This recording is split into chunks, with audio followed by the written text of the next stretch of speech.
Carisma e desencantamento do mundo.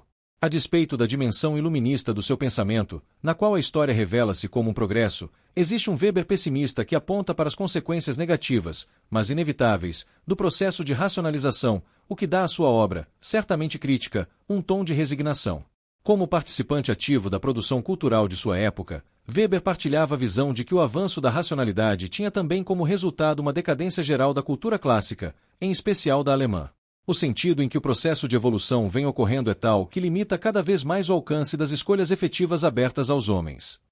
Estes não só têm poucas alternativas, como vão se tornando cada vez mais medíocres. Tudo isso é consequência do que se chama de desencantamento do mundo. A humanidade partiu de um universo habitado pelo sagrado, pelo mágico, excepcional e chegou a um mundo racionalizado, material, manipulado pela técnica e pela ciência.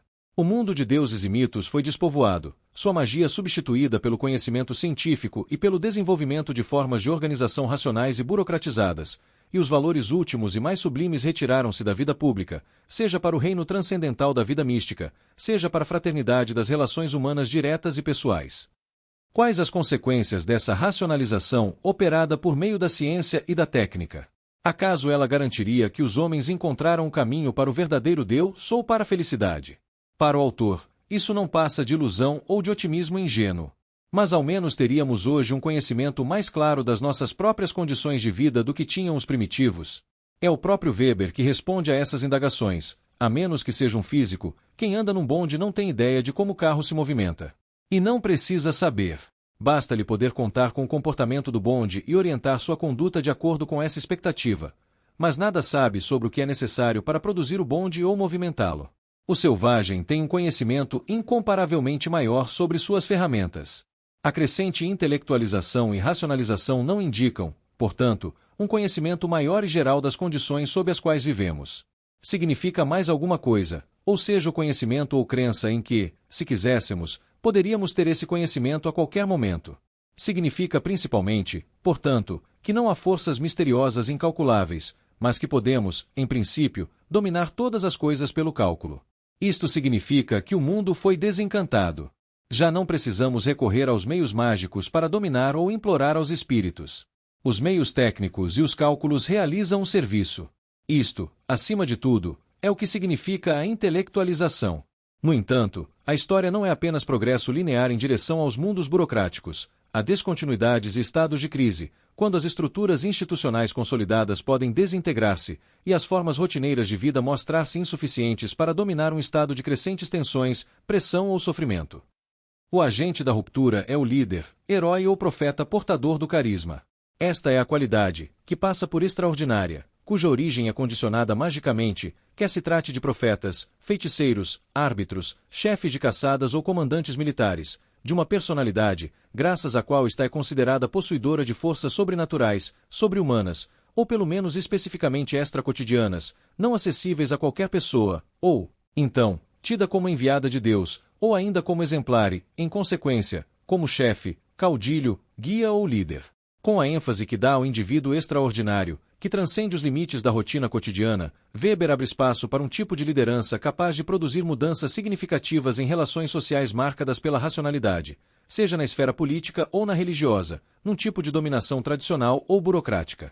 Ao situar-se em oposição aos poderes hierocráticos tradicionais dos mágicos ou sacerdotes, o profeta ou salvador colocou seu carisma pessoal contra a dignidade deles, consagrada pela tradição, a fim de romper seu poder ou colocá-los a seu serviço. Weber considerava que, no mais das vezes, as burocracias dominantes, como a confuciana, caracterizavam-se pelo desprezo a toda religiosidade racional, respeitando-a apenas no interesse da domesticação das massas. As classes e estamentos, os camponeses, os artesãos, os comerciantes, os industriais, etc., relacionam-se de distintas formas com a religiosidade. O proletariado moderno e as amplas camadas da burguesia moderna, se é que tomam uma atitude religiosa unilinear, costumam sentir indiferença ou aversão pelo religioso. A consciência de depender do próprio rendimento, diz ele, é enfocada ou completada pela da dependência a respeito das puras constelações sociais, conjunturas econômicas e relações de poder sancionadas pela lei. Mas as camadas mais baixas do proletariado, as mais instáveis do ponto de vista econômico, de muito difícil acesso às concepções racionais, e as camadas da pequena burguesia, em decadência proletária ou em constante indigência e ameaçadas de proletarização, são presa fácil de missões religiosas, sobretudo as que adquirem forma mágica ou mágico-orgiástica. Sem dúvida, é mais fácil que prosperem sobre esse solo os elementos emotivos do que os racionais de uma ética religiosa. É esse um locus perfeito para o surgimento de lideranças carismáticas de cunho religioso ou político, de salvadores. Mas apesar de talvez graças ao seu caráter renovador e irracional, o carisma é engolido pela lógica férrea das instituições e obrigatoriamente é rotinizado ou adaptado ao cotidiano, sendo retomado o caminho da institucionalização tradicional ou racional. O revolucionismo emocional é seguido pela rotina tradicionalista da vida cotidiana. O líder cruzado e a própria fé desaparecem ou, o que é ainda mais verdadeiro, a fé torna-se parte da fraseologia convencional. Essa situação é especialmente rápida nas lutas de fé, porque elas são habitualmente levadas ou inspiradas por líderes autênticos, isto é, profetas da revolução.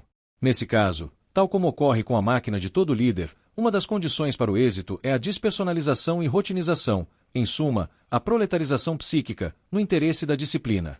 Depois de ascenderem ao poder, os seguidores de um cruzado habitualmente degeneram muito facilmente numa camada comum de saqueadores.